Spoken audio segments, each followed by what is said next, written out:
Bible studies. Well, if I had Glenn Beck on my side, I could take him. Me and Glenn against that guy. There he is. How's your bicep, Glenn? Come on over. Not good. This one's pudding. This one's kind of that Jello stuff that's on the top of Spam. What about you? How are you? Well, Good morning. You better get that ready because to do this because on Thursday night, 6 o'clock at the White House, they're going to have a beer fest. Is unbelievable. Why? That is why? Yeah, why? For a teaching lesson, some sort of a who needs to learn what here? This president, I think, has exposed himself as a guy over and over and over again who has a deep-seated hatred for white people or the white culture. I don't know what it is, but you can't sit in a pew with Jeremiah Wright for 20 years and not hear some of that stuff and not have it wash over. What kind of president of the United States immediately jumps on the police? Just like what kind of president would ever say, oh, well, yeah, well, he's black. Of course he was breaking into the house. You'd never do that. You'd never do that. Right. He wanted to address this.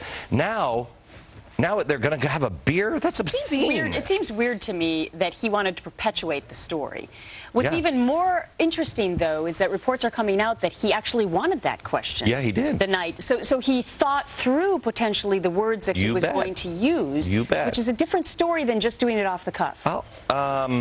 Well, I guess because you can learn something from somebody just off the cuff, but I guess you don't really. I don't think you learn anything new from Barack Obama off the cuff or planned. This guy has a social justice. He is going to set all of the wrongs of the past right. But listen, you can't say he doesn't like white people. David Axelrod's white. Rahm Emanuel's his chief of staff are white. I think 70% of the people that we see every day are white. Robert Gibbs is white. I'm not saying that he doesn't like white people.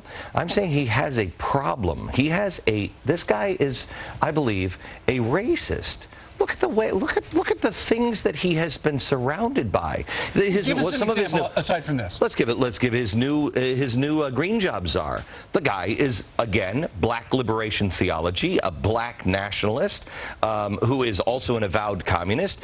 He comes in and he puts that guy in. Well, wait a minute. How many people with this kind of philosophy do you need to have in your life before we start to say, "Show me your friends and I'll show you your future"? Right.